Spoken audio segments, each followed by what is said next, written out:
Terima kasih pemirsa, Anda kembali menyaksikan Kominfo Newsroom. Menteri Luar Negeri Republik Indonesia Retno Marsudi dalam acara media gathering persiapan KTT ke-43 ASEAN 2023 menyebutkan Indonesia memiliki 4 ruh kepemimpinan Indonesia dalam KTT ke-43 ASEAN. 4 ruh tersebut diharapkan mampu menjadikan ASEAN setiap tahunnya menjadi lebih baik, mulai dari segi ketahanan perekonomian hingga keamanan dan kedamaian. Menteri Luar Negeri Retno Marsudi dalam acara media gathering persiapan KTT ke-43 ASEAN 2023 yang digelar pada Senin 29 Agustus 2023 di Jakarta menyebutkan ada 4 ruh yang ingin dicapai Indonesia dalam memegang keketuaan KTT ke-43 ASEAN. Pertama, yakni terkait pentingnya meletakkan visi jangka panjang kawasan. Meskipun Indonesia hanya 1 tahun memegang kepemimpinan ASEAN, akan tetapi visi jangka panjang sangatlah penting sebagai panduan bagi negara lainnya agar ASEAN bisa terus maju melangkah ke arah yang lebih baik. Kita akan meletakkan visi jangka panjang ASEAN. Kenapa visi jangka panjang ini penting? Kalau keketuaan cuma 1 tahun. Tetapi kan perlu ada sustainability dari apa yang sudah kita capai, kemudian dilanjutkan oleh negara-negara yang lain.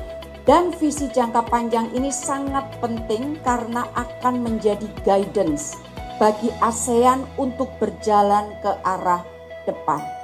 Ini fondasinya akan mulai dibangun. Jadi sekali lagi, fondasinya akan mulai dibangun selama atau dalam keketuaan Indonesia di ASEAN. Ruh yang kedua yakni menjadikan ASEAN lebih tangguh menghadapi ketahanan zaman sesuai dengan tema ASEAN tahun ini yakni ASEAN Matters. Yang ketiga yakni mendorong ASEAN sebagai pusat pertumbuhan ekonomi, di mana pada KTT ASEAN kali ini berfokus pada pembahasan ketahanan pangan, energi, kesehatan, stabilitas keuangan, dan akses pasar yang terbuka dan adil.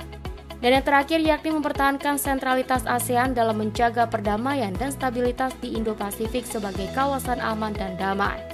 Sementara itu, terkait dengan rangkaian kegiatan KTT ASEAN, Menlu menyebutkan sebelum tanggal 5 September 2023, rangkaian pertemuan tingkat menteri sudah mulai dilakukan sejak tanggal 29 hingga 4 September 2023. Menlu juga menyebutkan hingga saat ini sesuai data yang ada, KTT ke-43 ASEAN akan dihadiri oleh 11 negara ASEAN termasuk Timur Leste.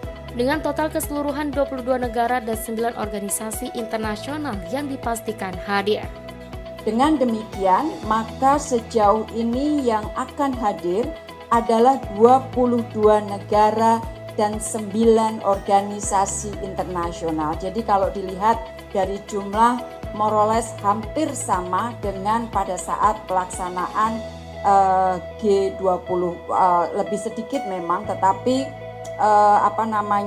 persiapannya tidak kurang dari persiapan KTT G20.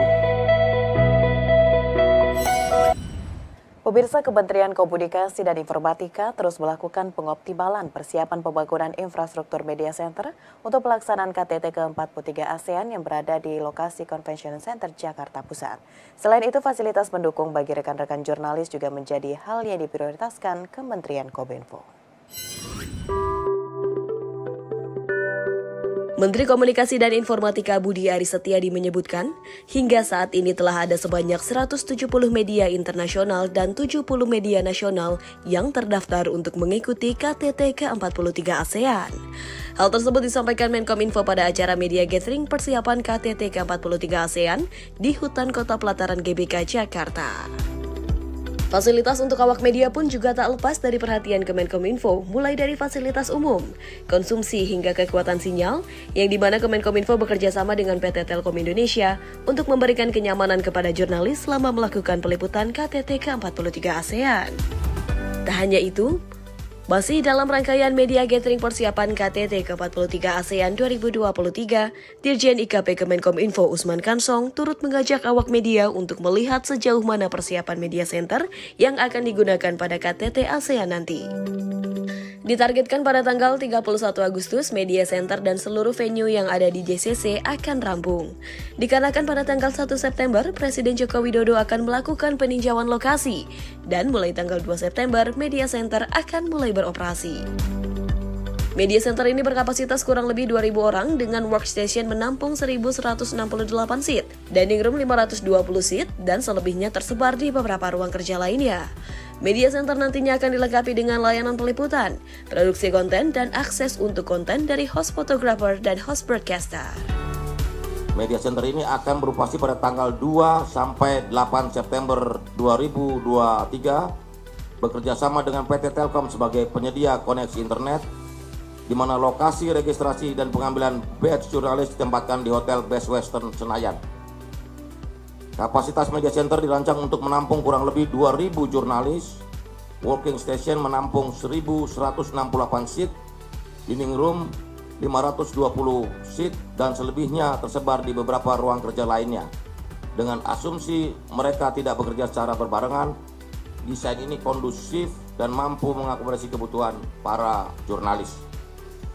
Pola kerja media center KTT ASEAN ke-43 yang diterapkan dimulai dengan peliputan, produksi konten, approval hingga publikasi di media center, media sosial, dan media arus utama.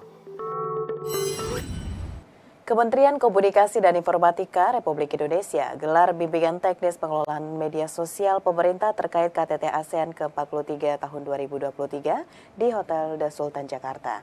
Direktur Tata Kelola dan Kemitraan Komunikasi Publik Ditjen Informasi dan Komunikasi Publik Kementerian Kominfo Hashim Gautama berharap giat ini menjadi momentum pemerintah membangun citra baik Indonesia di mata publik.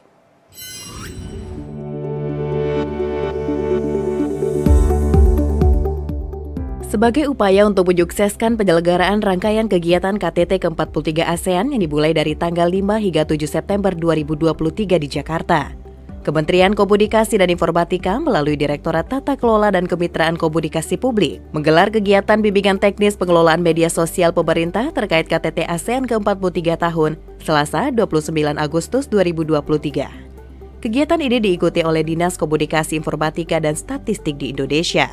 Bimbingan teknis yang digelar secara hybrid yang berlangsung di Hotel The Sultan Jakarta secara resmi dibuka oleh Direktur Tata Kelola dan Kemitraan Komunikasi Publik Ditjen Informasi dan Komunikasi Publik Kementerian Kominfo Hashim Gautama.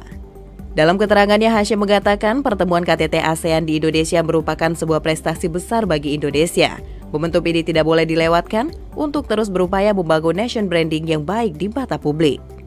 Dan kita akan menyampaikan kegiatan-kegiatan KTT ASEAN, konten-konten yang terkait dengan kegiatan maupun program yang dibahas dalam KTT ASEAN kepada masyarakat agar masyarakat mengetahui apa-apa saja yang dibahas dan juga apa manfaat bagi bangsa Indonesia.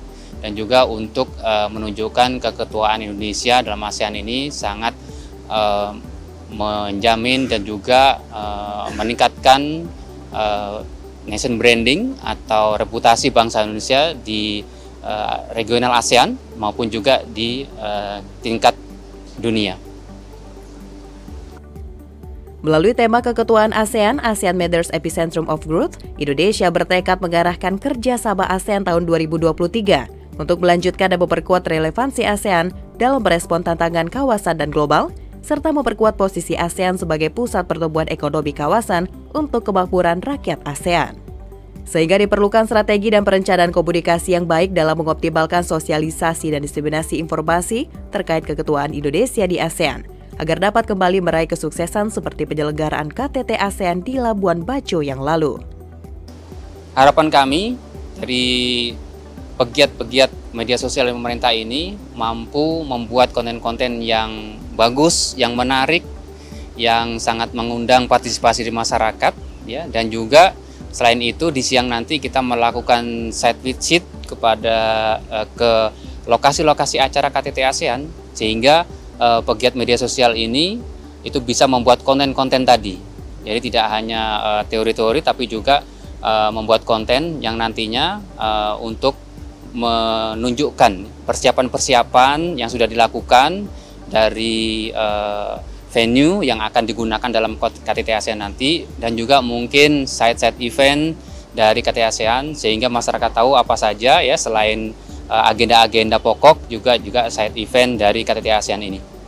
Dalam giat tersebut juga diumumkan 3 pemedang diseminasi aktif konten ASEAN 2023 dari 3 kategori yang ada, yaitu kategori kementerian dibenangkan oleh Kementerian Sekretariat Negara, nominasi lembaga dibenangkan oleh Sekretariat Kabinet, dan kategori Provinsi Dinas Komunikasi Informatika Sulawesi Tenggara. Salah satu perwakilan penerima penghargaan Kepala Dinas Komunikasi dan Informatika Sulawesi Tenggara, Ridwan Badala mengatakan, senang mendapatkan penghargaan diseminasi aktif konten ASEAN 2023 kategori provinsi di tengah keterbatasan anggaran. Tim yang saya bangun ini sudah menjadi tim yang cukup kuat, apapun bisa kita. Jadi saya hanya dirjen. Memang awal sebelumnya saya datang itu memang kami tidak punya tim. Saya bentuk tim.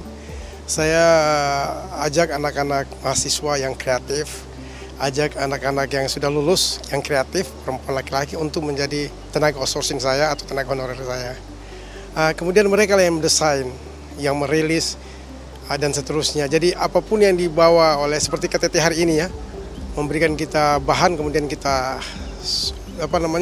desain kembali, kita menu kembali, kemudian menjadi sebuah informasi yang pada hari ini kita bisa menangkan.